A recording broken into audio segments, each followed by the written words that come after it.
Hey everybody, welcome into the Porch, a Volquest.com baseball podcast presented by the good people over at Spivey, King and Spivey, LLP. If you got a problem, let them find a solution for you. T&N Trial Lawyers, a free consultation. If you have the need, 423-245-4185, online at Spivey, King and Spivey, LLP.com. Presenting sponsors of the Porch for the third straight year. Boy, big one this weekend. That's putting it lightly, right? That is putting it lightly. Super regional play, Tennessee at Fayetteville against Arkansas for a chance to go to Omaha for the College World Series for the fourth time in 5 years. This is the fifth straight super regional appearance for the Tennessee baseball program, the seventh in program history under this current format of the NCAA postseason when they added supers and expanded the field a little bit.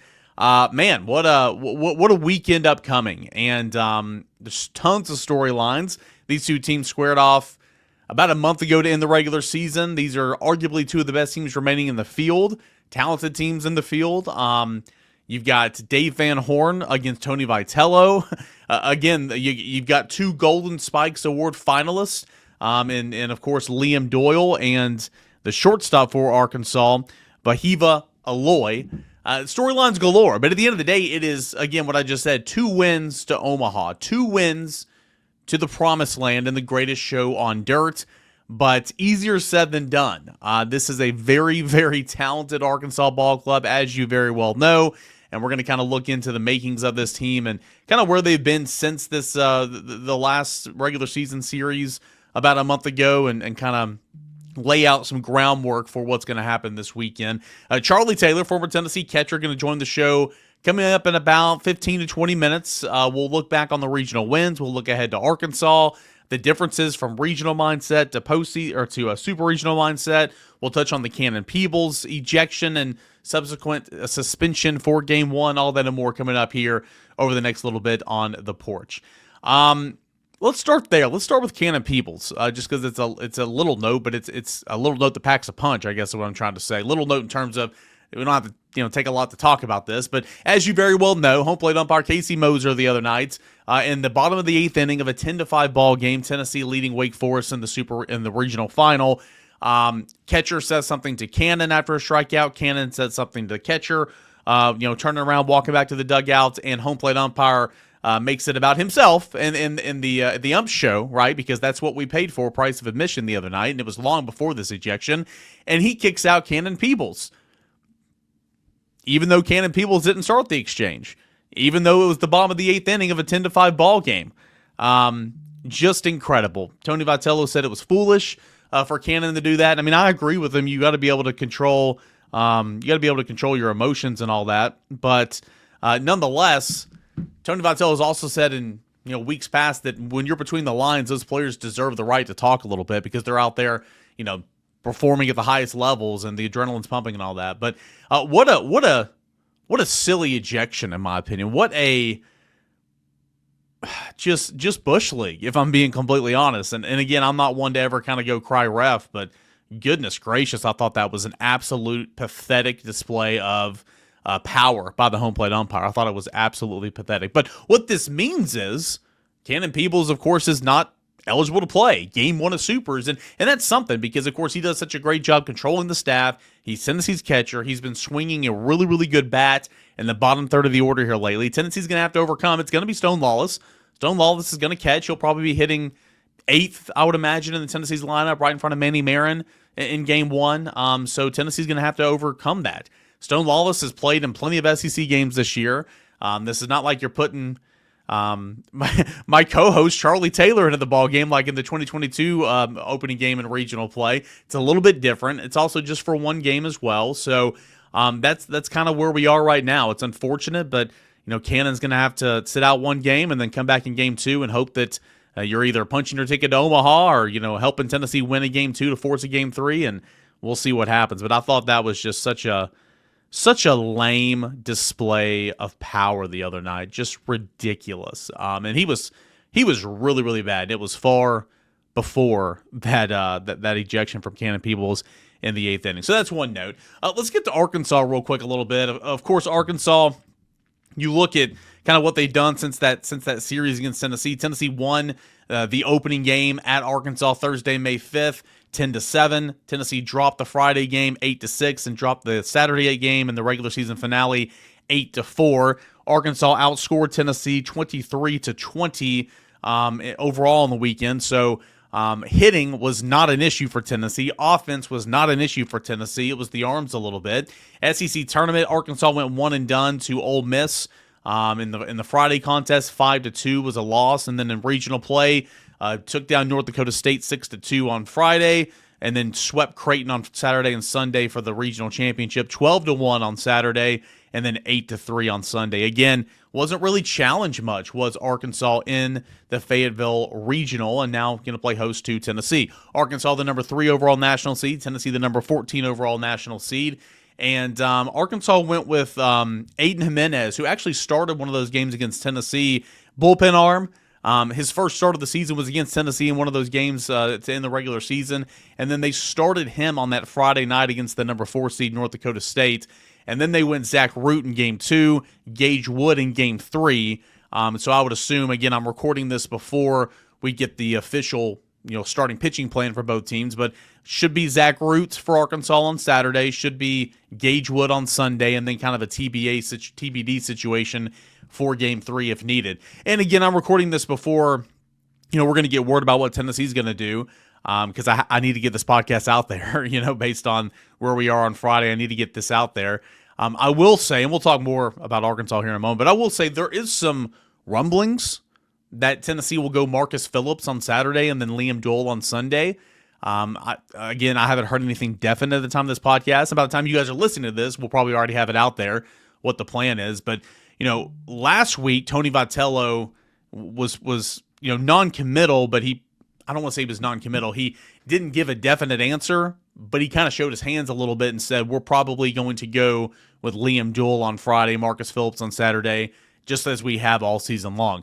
On Thursday, when we met with them before Tennessee left campus, he completely sidestepped it. He was not showing his cards whatsoever. And I asked the question. I was asking the question in terms of Liam Doyle pitched on Monday night, 39 pitches, pitched 104 pitches on Friday, would be going on 4 days rest if he started on Saturday.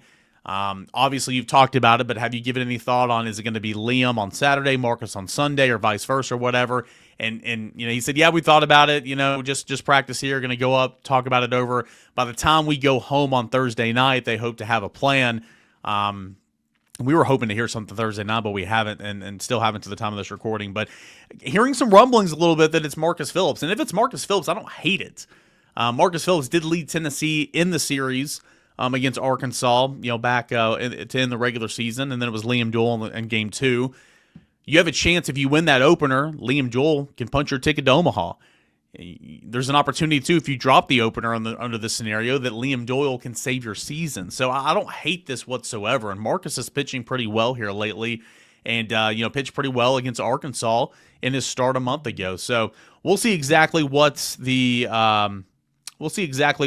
on in terms of the plan for Tennessee. But either way you want to spin it, Marcus Phillips and Liam Doyle are pitching some good baseball right now. And Tennessee's bullpen, with the emergence, I don't want to say emergence of A.J. Russell, but he's pitching pretty well right now. The emergence of Brandon Arvinson for sure gives you some options. Nate Snead, I understand the ninth inning the other night was not fun.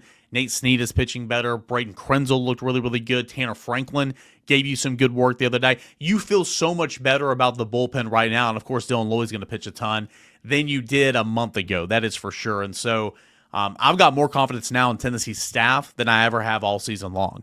And that's a good feeling going into a super regional play where you're going to need those guys, because in the first series between these two programs, pitching was not good enough. I mean, again, I mentioned the hitting was fine.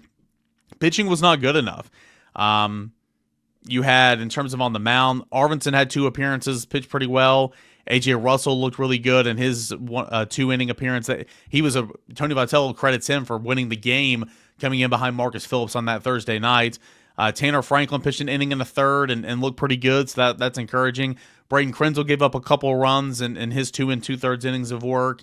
Austin Breelove, I believe, gave up a grand slam in his appearance, or much less. Let's see here. Runs allowed. No, okay, it wasn't a grand slam. That was something else. But Austin Breelove got a little bit of action as well. Marcus Phillips gave up 3 runs off 7 hits and 4 innings in a third. 3 strikeouts, 3 walks. Wasn't fantastic, but overall pretty solid outing considering this lineup.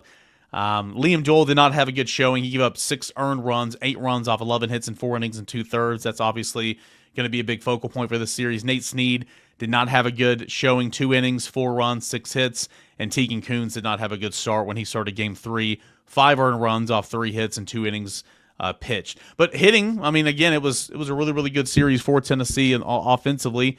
Andrew Fisher led the way with 571 batting average. He had a home run. Dean Curley hit for a 500 average. He had a home run. Manny Marin hit for a 400 average. Drove in 2 runs. Levi Clark came alive, 375 batting average. Reese Chapman hit 333 over the weekend. Cannon Peebles hit over 300 on the weekend. He homered. Dalton Bargo had 2 home runs there. I believe that was in game 1. And that was good because, of course, we know that he's currently slumping right now. And Hunter Ensley was like really the only one that didn't have a very productive weekend. And I know that he did not have a good, productive regional play. But outside of that, I mean, he tore the cover off the baseball in Hoover, and he played really, really well against Vanderbilt the weekend before this. So Tennessee hit the baseball very well against Arkansas the first go around, and Tennessee's going to have to do that again. I think the key for Tennessee in this series is bullpen, is pitching overall, specifically bullpen. Because again, you look at those final scores in that series, it was 10-7 Arkansas, or 10-7 Tennessee won, 6-8, 8-6 Tennessee lost, and 8-4 Tennessee lost. Tennessee scored runs. Arkansas scored a lot more, and Arkansas got the better of Tennessee's pitching. So that is a big-time storyline for me. But again, because of the way Tennessee's pitching right now, I feel more confident than ever in Tennessee's bullpen based on where it's been throughout the regular season. But any way you want to spend it, man, Arkansas, this lineup, and we had the same conversation going into the weekend before they squared off to end the regular season. This offensive lineup, arguably the deepest and most talented in the country. When you stack both Tennessee and Arkansas's lineups together, and specifically if you look at the SEC stat leaders amongst offenses in the league, it's like a lot of those is like Arkansas, Tennessee, Tennessee, Arkansas, Arkansas, Tennessee, Georgia, Tennessee, Arkansas, Georgia, Arkansas, Tennessee. They're all kind of right there together. But Vahiva Aloy, shortstop, straw that stirs the drink, as I like to say. 355 is the average, 20 home runs, 64 ribbies, 18 doubles, 77 runs scored, 8 stolen bases. Charles Davalon is a guy that I think is maybe swinging the bat better than anybody in that lineup right now, and he had a really big series against Tennessee a couple of weeks ago. 350 is the average, 13 homers, 12 doubles. Logan Maxwell, right fielder, 346 hitter. Cam Koziel, the second baseman, former Vanderbilt Commodore, is hitting 343 on the season. Kahio Aloy, the brother of Vahiva, and he's the designated hitter. He's hitting 335 on the year, leads the team with 69 RBI, also 71 strikeouts, easily leading the teams in terms of how much he strikes out. A guy that absolutely killed Tennessee in that series was catcher Ryder Helfrich. Homered a couple of times. He's a 329 hitter on the year. He has double-digit home runs. Justin Thomas Jr., center fielder, is hitting 290 on the year. Brent Iredale had a big series against Tennessee, third baseman. He's hitting 285 on the year. But I'm just kind of going through that list right there. And 1, 2, 3, 4, 5, 6. 6 guys are hitting over 300. Another one's hitting 290. Another one's hitting 285. You've got 1, 2, 3, 4, 5, 6, 7 guys who have had double-digit home runs. Again, a very productive, deep, and versatile lineup for the Hogs. One noteworthy thing, Arkansas does not steal many bases, and we knew that kind of going into the series last time. 8 stolen bases for Aloy at the top of the order, 8 stolen bases for Davalon, 7 stolen bases for Brent Iredale. I mean, they don't run an awful lot, and that's obviously works in Tennessee's favor. So let's look at the offense a little bit. Club leads the SEC in average, 313 on base percentage, second in slugging percentage and runs scored, and RBI, fourth in home runs. Really, really talented offensive group for Arkansas. You look at the pitching. Zach Root, starter, the ace, 7-5, 378 ERA. Gage Wood is kind of their number 2 starter, 3-1, 533 ERA. The swingman, Landon Battleshee, 4-0, 492 ERA. He started 12 games this year, but he came in in the first game of regionals last weekend to close things out against North Dakota State. He's kind of a hybrid type guy. Aiden Jimenez is definitely a hybrid type guy. Started 2 games here recently, one against Tennessee already. And but outside of that, has made 14 relief appearances, 4-1's the record, 3.52 ERA. Really good bullpen. I think one of the differences in this series. I've been talking a lot about Tennessee's bullpen and how it's pitching really, really well. Arkansas's bullpen's pitched well all season long, and it's really come to the aid behind Zach Root, where starting pitching's kind of been flux behind Zach Root. The bullpen's been elite all year long. Christian Fouch, flamethrower. From the right side, 1-0, 3.48 ERA, 4 saves, 19 appearances. Carson Wiggins, 3 saves, 3.21 ERA, 1-1's the record over 14 appearances. Will McIntyre, 1-0's the record, 2.59 ERA, 16 appearances, 2 saves, and 1 shouting match with a Tennessee batter after he struck him out in that first go-about a month ago. Dylan Carter, another one, 6-0's the record, 2.18 ERA, 22 appearances. Really, really good player. Again, you look at the stats here and the ERAs.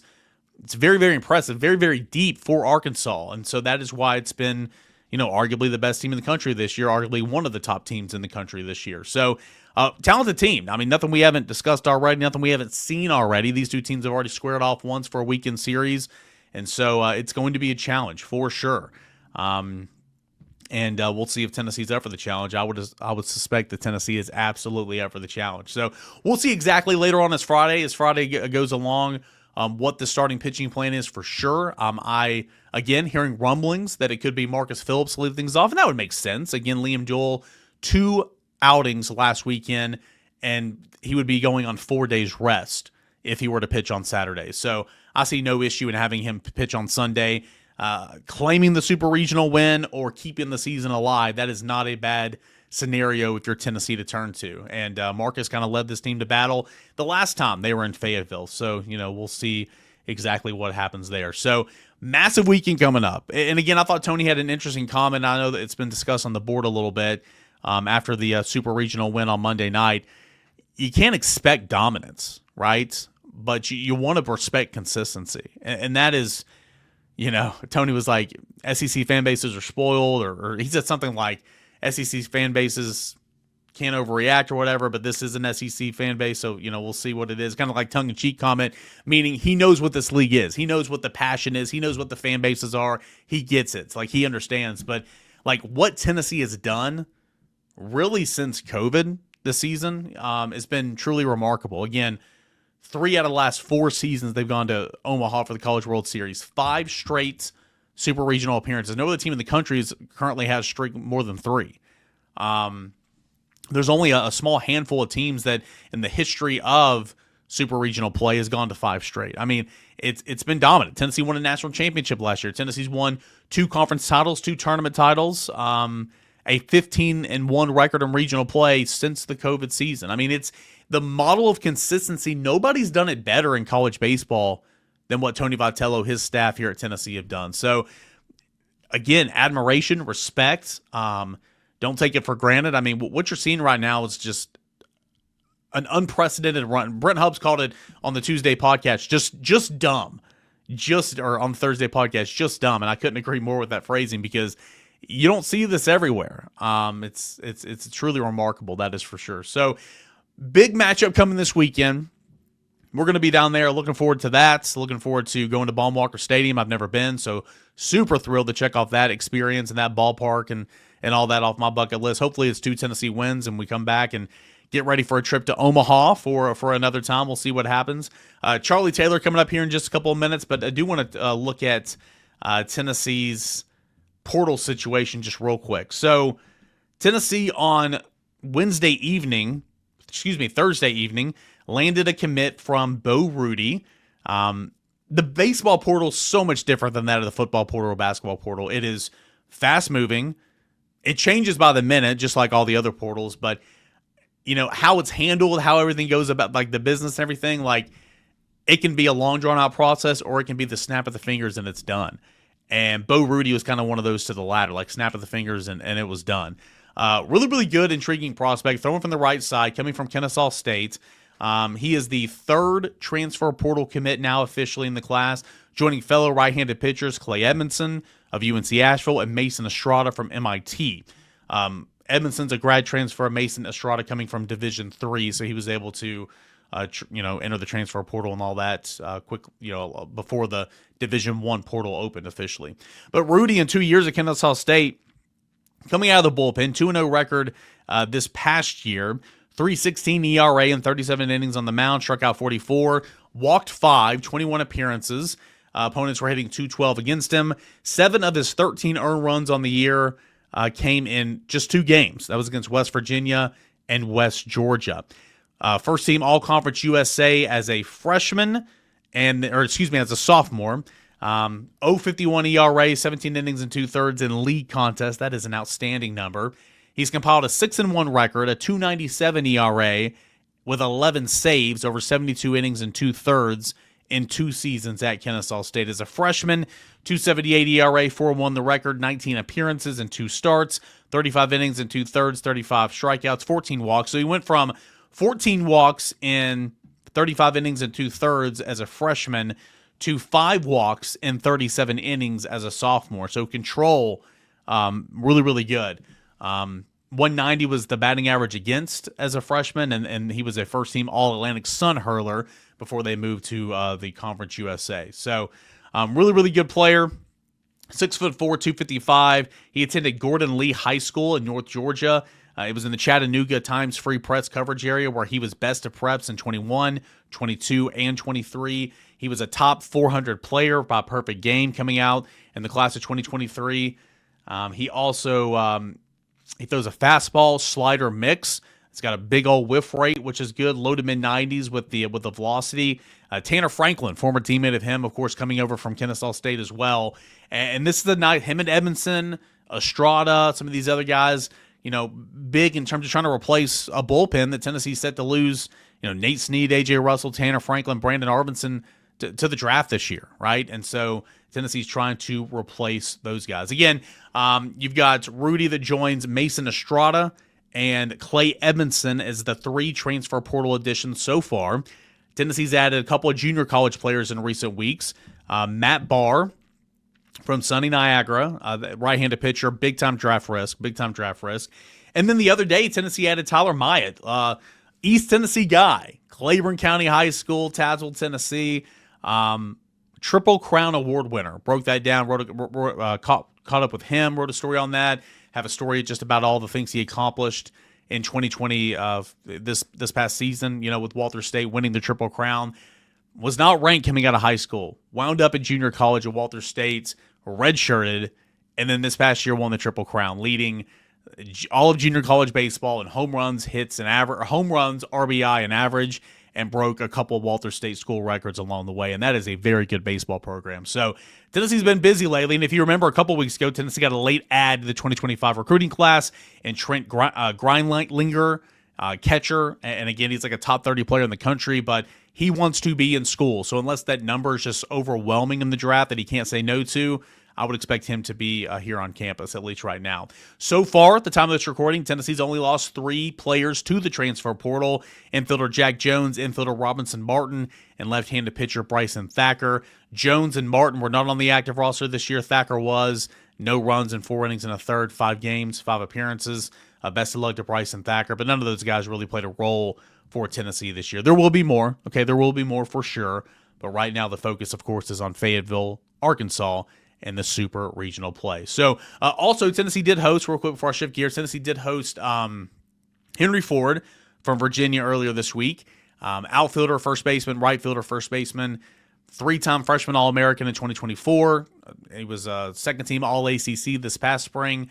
Talented player, power, big-time draft risk. He's currently slated to be taken in the second round. So regardless of where he commits, he's one that you very, very much got to watch. Draft-eligible sophomore, very much got to watch for the draft coming up this summer. Mississippi State, with the Virginia coach taking the job at Mississippi State, they're one to watch. Texas is in this, and, of course, Tennessee. But big-time draft risk right there, in my opinion. Tennessee's taking a lot of guys and pursuing a lot of guys that are big-time draft risks, but just figure it out, right? I mean, just keep stockpiling talent, and the ones that stay are still going to be really, really good for you. That's the same for the signing class, where 17 of the top 200 and the updated Baseball America MLB draft prospects are currently committed or signed with Tennessee, which is just incredible. This is absolutely the best work that this Tennessee staff, led by Tony Vitello, recruiting coordinator Josh Helander, and Ross Kidd and everybody else has really accumulated. They've done a fantastic job. Tennessee wants if at all possible, Tennessee wants a lefty starter, okay? Tennessee wants a power bat. Tennessee's going to continue to add pitching. There's one that I think is either in the boat or very, very close that I think could happen, any day now. So Tennessee's going to continue to add pitching. And then, of course, you assess best available and all that. There's still a bunch of teams playing. Tennessee's going to have departures, and you go out there and you get to work. And Tennessee, I thought this week was a little bit busier than what they initially told us or told me that it was going to be. Not like they weren't going to be working at all, but, they ended up hosting a guy and taking a commit this week. I didn't think it was going to be that busy. I think next week when they get back from Fayetteville, win or lose, is going to be busy. It is going to be busy for sure. So looking forward to that. Not only is it super regional time, it is transfer portal season time. And, man, obviously there's just a lot to talk about in regards to the calendar and everything going on right now with Tennessee baseball. Okay, let's get to Charlie Taylor. He's going to come on. He's going to recap the Porch, or he's going to recap the regional a little bit, talk about the mindset, the changes from regional to super, talk about the intensity of Arkansas, that program, that fan base, Dave Van Horn, Tony Vitello, all that and more. We're going to get with Charlie Taylor here when we return on the Porch. But I do want to tell you about our friends over at Spivey, King and Spivey LLP. If you've got a problem, let them find a solution for you. T&N Trial Lawyers. They specialize in criminal defense, family law, and personal injury, examples of which DUI, assault, divorce, alimony, personal injuries such as car wrecks, accidents. 80 years of combined experience. Spivey, King and Spivey LLP provides representation throughout state and federal courts in Northeast Tennessee. The firm has a vast amount of trial experience. Practice has been in place for 43 years. This specific partnership since 2012, while also having partners who are energized for today's modern legal demands. Practicing primarily in Northeast Tennessee, the Tri-Cities of Sullivan County, as well as Hawkins County, Washington County, and surrounding areas. The firm has won multiple awards, has attorneys who have been rated by super lawyers in the Mid-South with real trial experience. Whether you've been injured in a car accident, need help with a divorce, help with custody of your children, or been accused of a crime, Spivey, King and Spivey LLP, they can help you. Great people, Tennessee fans like you and me, and they want to help. Free consultation if you have the need. 423-245-4185.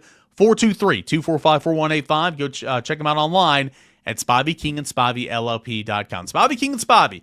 You got a problem? Let them find a solution for you. That's TN Trial Lawyers. Charlie Taylor, we continue to do this podcast because Tennessee continues to win games and extend the season. On to the super regional round of the NCAA tournament for the 5th straight year. Remarkable. 7th time in program history. Remember, this is just another new format, so very recent history, when all things considered. I was talking to somebody the other day and just kind of mapping out what this program has accomplished since the COVID shortened season. And I know it started before that because you guys they went to a regional in 2019, but like the best program, winning percentage, and all that since the COVID shortened season from 21 on to now. And then that brings us to this weekend. Tennessee back in super regional play. Had to go to Monday. So for the first time since 2019, Tennessee dropped a regional game, but got it done on Monday and continuing to play baseball, man. What'd you like? What'd you dislike? What was your overall thoughts from this past weekend in the Knoxville Regional? Yeah, I think the biggest indicator of all that success is how packed Lindsey Nelson was this weekend. You come to the SEC, you come to college baseball to play in environments like that, and then environments like Fayetteville this weekend. I saw, I think it was video posted this morning at Vol Baseball, and it's a side view of Fisher pumping up the crowd with, you can see Coach V and Q and all them in the background. And it was almost like Fisher looks to the crowd, gets him going, and you see V kind of take a step to be like, "Hey, what are we doing?" And then he was like, "You know what? Screw it. Let's just let him do his thing." And sure enough, that's been a pretty good formula here.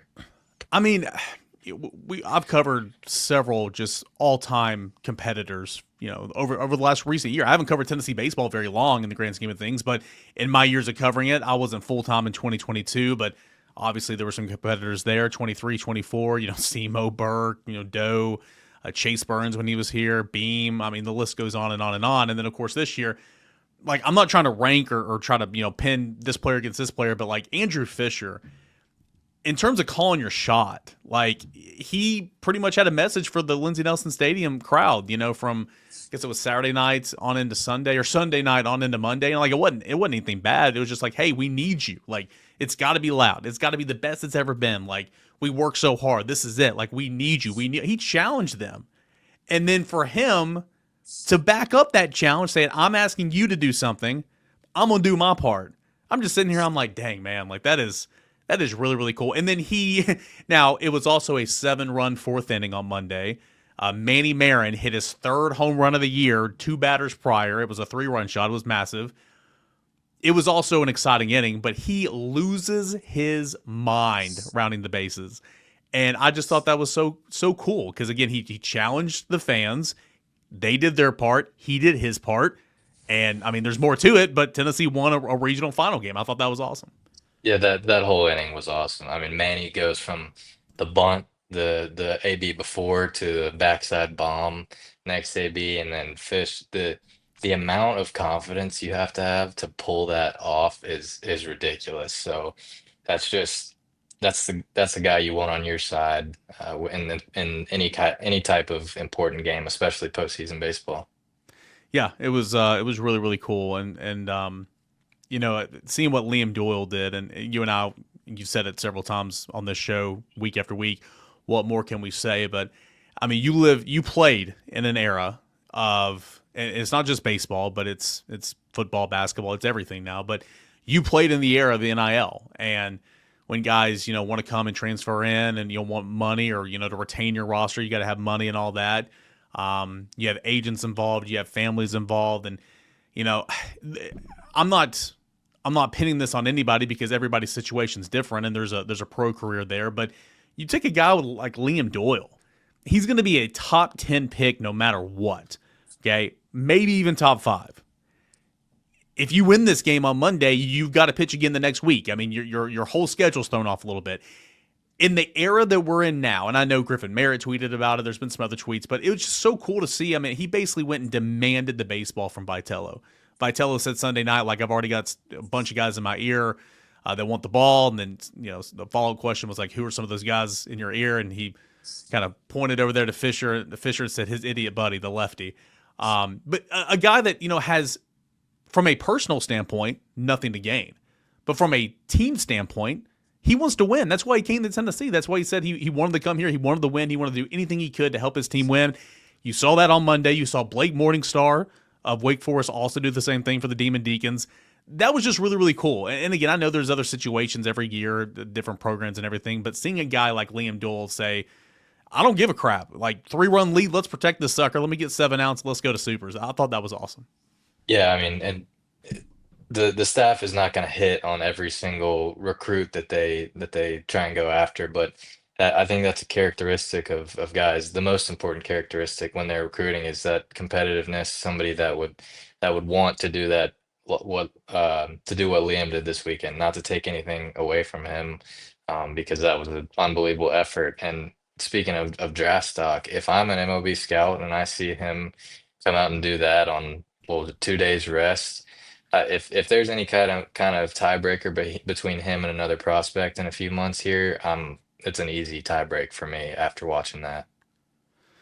Pretty cool stuff, man. Goosebump type stuff. And like, I was so busy at that point in the game. A lot of people don't know, like, when you cover the game, you're working, and so like you miss some things. But like from when he came into the game on, I didn't watch much of the game because I was working on Cannon Peebles gets tossed. I'll ask you about that here in a minute. And Liam Doyle breaks the all-time strikeout record for Tennessee in a single season. And this, that, and the other, getting ready for post-game stuff.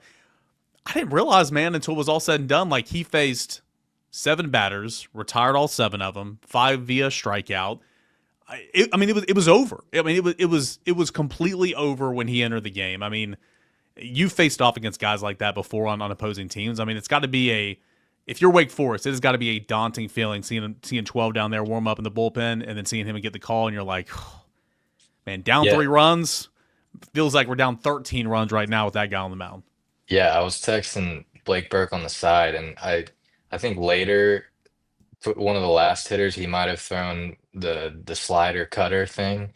But I was texting Blake at one point saying, like, has he thrown an off speed yet, or is this just all gas? I mean, he was the hitters knew it was coming, the entire stadium knew it was coming, and he was still blowing it by him. That was amazing to watch. I want to get your thoughts on regional to super regional. So, super regional is more important, obviously. Um, Really good competition. Arkansas is going to be great. We'll talk about that here in a moment. But from a coaching perspective, regional weekend is tough, man. So you had to make the decision. You're going to go Liam on Friday or Marcus. You went Liam. Turns out that was the right call, obviously, because you can bring him back in on Monday, as we pointed out last week. But you go Liam on Friday. You go Marcus on Saturday. Marcus had a good outing. And then it's like, okay, well, where are you at? How do you want to go about this potential last game? They go opener with Dylan Loy, and they try to do patchwork behind him.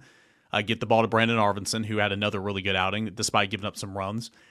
And then on Monday, when you have to play again, you go A.J. Russell. I thought that was big development for him. First time all year. He's pitched on less than 5 days of rest. First time all year. He had 2 appearances in one weekend. We know he's continuing to build up and do all that from Tommy John last summer. But you had to make a whole lot of decisions, on regional weekend. I mean, it feels like once you get to supers, though everything's on the line, don't get me wrong, it feels like it's just a normal weekend series. Yeah, the to me the regional is more about depth, especially the longer you get into it. So I think that's why we should always have confidence the longer, game 7 on Monday night, as they call it, that favors the Vols typically because of just the depth of the program. But it's tough to manage some of those decisions, like you said. You can come into a regional saying, "Oh man, this matchup is going to be awesome, the one versus the two," and a lot of times they never even play because the higher seed could look past somebody and then not even end up playing them. So it's a battle of staying focused on the team in front of you, the pitch in front of you, and then also just a war of attrition. And then, like you said, the super regional is just it's what you've been doing all year. And it turns out it's another SEC team for the Vols, but it's just an SEC type 3-game series, no matter who's in it at that point. Evansville last year was a tough test, and you would have never, at the start of the season, you would have never thought that would have been the team we're going up against. But yeah, so regionals more of a war of attrition, and then super regionals, it's just 3 games, put it all on the line to see who's going to Omaha. Yeah, it's going to be a whole lot of fun. What did you think about the fact that, and again, it's all based on how game 1 and game 2 went, and then it's like, all right, well, we could go Tegan Coons here to start the third game, but let's kind of open it with Loy and patchwork it behind it because we want to get the ball to Arvidsson. And then Monday rolls around. It's like, okay, well, you still got Tegan Coons, and he's kind of been in that starting role all year long, but AJ Russell wants the baseball. You're not going to tell AJ Russell no, and I'm behind that decision. Tegan Coons ended up not being used, and so you win a regional, and you kind of go around your pitching plan kind of differently, and you don't even use Tegan Coons. And I'm not saying he's a secret weapon or anything. I know he struggled the last couple of starts and everything. He's a true freshman, going to be really, really good. But like that also like I could have also seen them starting him on Sunday or Monday potentially and using him as an opener because that's kind of where they've been. Anyway, it wouldn't shock me at all is what I'm trying to say. It wouldn't shock me at all depending on how game 1 and game 2 go this weekend if it goes to game 3 if Tegan Coons is called on to start that game because maybe you have to burn Russell. Maybe you have to burn Snead or Loy. You need him for that lefty on lefty later in game 3 or something, and Tegan Coons is going to have to be called on. So like I saw a lot of people saying, oh, well, he's been passed and all this type of stuff. Like, not so fast. It just kind of depends on every single game takes on a new life. Wasn't his weekend last weekend, but man, Tegan Coons could be asked to be doing an awful lot this weekend in Fayetteville. Yeah, 100%. I mean, my message for him would just be to stay ready because the Vols are not going to accomplish everything they want to the rest of the year without him. He's going to be a vital part of that. Even last weekend, him not going in the game, I'm sure he was a key part of getting his other buddies ready to go in and pitch, talking through what he sees, different situations out there in the bullpen. So he's going to be a vital part for the rest of this run. So I thought whenever Tennessee was struggling there, the back half of SEC play wasn't scoring enough runs. The offense was the issue, but that started to correct itself a little bit in the Vanderbilt series, Arkansas series, on into Hoover. But I mean, bullpen. Bullpen's been a question mark all year long, and there's guys that they trust that they throw, but haven't lived up to expectations, potential, all that and more. Again, Russell, Arvidsson, you feel great about both those guys now. Snead's been looking good. I know he had some issues there on Sunday night, but Snead's been looking good. And you've Tanner Franklin and Braden Krenzel had some big outs, big innings on Monday. Charlie, I feel so much better now. I'm not saying that the bullpen's going to win any awards. I feel so much better right now about Tennessee's bullpen than I did 3 weeks ago because I feel like some of these guys are rising to the occasion. Yeah, I think just throughout the course of the season, you've seen a couple of these guys learn what it looks like to compete at a high level, and it doesn't always have to be perfect pitches or, perfectly placed. It's just you got to go up there and compete to the highest degree at all times in these situations. And especially somebody like Arvidsson. I mean, he had this short outing on Saturday, I believe, but the Texas and the SEC, and then I believe on Sunday night, those two outings, he went over 100 pitches, if I'm not wrong. I mean, that's something that you've been missing all year, a lefty with that kind of length out of the bullpen. Deloy's been awesome, but they've called upon him um, many, many times this year, and it's been different situations and stuff like that. But the fact that Arvidsson went out there and provided him some length each of the last two weekends is massive.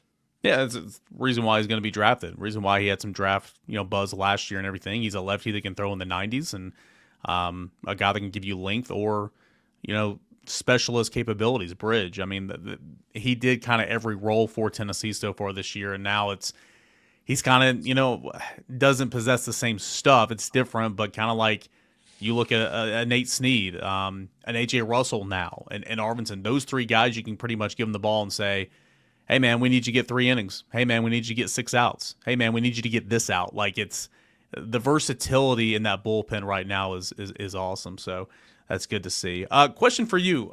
You're a hitter and everything. You've gone through hot streaks and cold streaks before. I'm not worried about Hunter Ensley.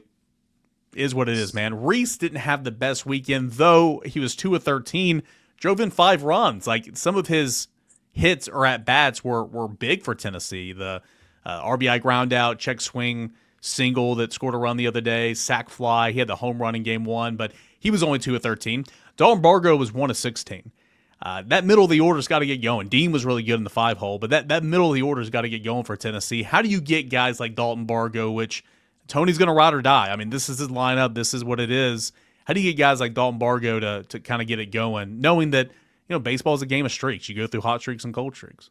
Yeah, it is, and this is a boring answer. There's nothing magic to it. You get back in the cage on normally it'd be a Monday, but I guess it's Tuesday after this weekend. You research the pitching staff you're about to face. Dial up the spin ball machine and get a little extra velo going on there just to overtrain yourself. But at the end of the day, these guys are confident in their swings and for good reason because they're elite SEC hitters. And uh, again, boring answer. There's no magic formula, but they're gonna just keep going up there and competing. And it might not be, for example, Levi Clark this week. I don't know what his stat line was, but the ABs were unbelievable. He was seeing tons of pitches. So sometimes it's not even that you have to come up with the big hit for your team. It's that it starts with seeing the ball well, having putting together quality at bats for your teammates, and then the hits will come. Yeah, Levi Clark was 2 of 13 on the weekend, a Yeah. 154 average. But I'm like you. I mean, I was sitting there, I was talking to a colleague of mine, and I'm just like, gosh, man, I think it was Sunday night when he finally got a hit. I'm like, thank God he got a hit because he's been crushing the baseball or doing a really good at bat over and just not finding rewards. So he's been doing really, really good here lately. Cannon Peebles has been doing well, and it's unfortunate, man. Talk to me about those situations you've been in them before. It was the bottom of the. Here's the thing, man. I like to be very professional in this industry. I don't think I'm, one way or the other. I'm too sunshine pumpy. I'm too over the edge on the other side. I like to call balls and strikes right down the middle. Home plate umpire on Monday night was just a clown show. I mean, it was so bad, right? You had A.J. Russell that gave up the 2-run home run, and shoulda, coulda, woulda. It's baseball, I get it, but like that should not have happened. I mean, there was a massive strike 3 missed call that Trackman had right on the lower half, and he missed that. Goes on, gives up 2 runs. But what I'm going to is the bottom of the eighth inning. It's a 10-5 ball game. You have Cannon Peebles gets in there, leads off, strikes out. I spoke to many people that were sitting right behind home plate, and then hearing what Tony said after the game. Catcher says something, and I know what he said. I'm not going to say it here. It was not very nice. Cannon responds, also not very nice. Home plate umpire throws Cannon Peebles out of the game. I mean, what are we doing here? What's your perspective on this? Again, 10-5 ball game. It's over. Like, why are you throwing anybody out? I understand there were warnings issued before, but if you're going to throw one party out, don't act like you didn't hear the catcher who you're standing right behind start that whole thing. Like, it's ridiculous. And the end result is, sure, Tony said after the game it was foolish for Cannon. He's got to know better. And I stand by all that. I agree with all that. But end of the day, you're going to have to miss a game in Super Regionals. I mean, that's a big loss. Yeah, no, it's the question is we've been both sides have been saying F you all day. So what made that F you so special Yeah. that you gave him the toss? I'm with you. It's tough. I'm with you on what Coach V said too. It's probably shouldn't have said it, but at the same time, like why is that the one that we're picking out and tossing him? So yeah, it's maybe you know, maybe Cannon shouldn't have said it, but there's no reason for the umpire to inject himself into that situation and kind of make it about him there. I mean, at bare minimum, if you're going to eject somebody, you got to throw them both out. Because, again, if Yeah. both sides have already been warned, to my understanding, so like, why on earth are you not ejecting both of these guys? It's just, it's ridiculous. And again, he shouldn't have said it. Got to know better. Control your emotions. All that. I get it. But the end result is you're going to have to miss a game in Super Regional. You guys were without Drew Gilbert for one of those games against Notre Dame. It's costly, right? And Cannon's swinging a good stick right now. And more than that, as you very well know, he's the guy. Like, he controls the staff. And so, Stone, welcome to it, buddy. Confidence in Stone Lawless for game one of Super Regionals, and kind of how Tennessee will go about that in terms of, say Stone has to leave the game. Levi's your DH. You got Dalton Bargo in left field. Dalton Bargo hadn't really caught at all this year, right? And to my understanding, not even catching bullpens, but he can. Levi Clark's your DH. Do you think Tony might maneuver the lineup a little bit to give him flexibility to say if something were to happen to Stone to where you're not losing your DH? Yeah, I mean, I think the big thing here is that you've got the depth of the team, as we talked about before, is the strength and has been for the the recent future or the recent past. I mean, that's why I'm so confident in Stone being plugged right in there. That's why I'm confident in Bargo or Levi, whoever would go in there to catch after him if something was to happen. But yeah, I can't tell you exactly what he's going to do from a lineup standpoint or from a tactical standpoint, but I do know that whoever goes in there is going to be ready for their shot, and especially Stone. I'm excited to see him just get to enjoy that environment a little bit. Yeah, I mean, he great teammate. You and Xander have raved about him all year long, and got a lot of ability, obviously. So I'm excited to see what he can do. It's always fun to sit back here and play fantasy baseball, manager here. It's like, well, you could do this. You could, if you wanted to get, I don't expect this to happen. What you could do is Levi could be your first baseman. Fisher could be your DH. That way, if something were to happen and you wanted to move Levi behind the plate, you don't lose that spot. But I don't see that happening. Levi has not played first base since one game in Houston. Fisher's turned into a pretty good first baseman. You don't want to get too wacky here in Super Regionals, but it is kind of interesting. Like, if something were to happen, you don't wish that on anybody, but you got to be prepared. Don't have a Charlie Taylor sitting there ready to come in and catch the ninth inning to bring you home. So I think that's kind of interesting. All right, looking at Arkansas, we know what happened last time Tennessee went to Arkansas. Played better, didn't pitch very well, at least in the bullpen. That lineup is just, man, it is so good. That lineup is the best lineup I've seen all year, especially for a team that Tennessee's played. Some keys this weekend for the Volunteers, going to a place that we know Tennessee's not won an awful lot in quite some time.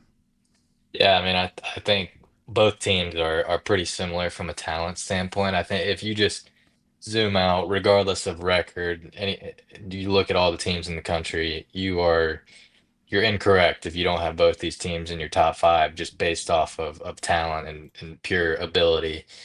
So it's really a toss up from that standpoint. And Both teams want to win. Both teams want to go to Omaha. There's no lack of motivation. So it's going to come down to execution. It's going to come down to who competes at a higher level. And again, that's kind of a boring answer, but this is not going to be a boring series, that's for sure.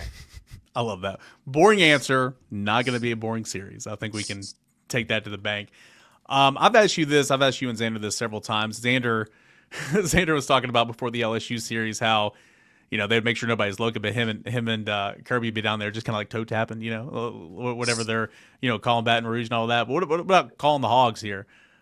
Environments at Arkansas. It's only going to be amplified in super regional play. What was it like playing at Arkansas when you guys went down there? I guess it was 23.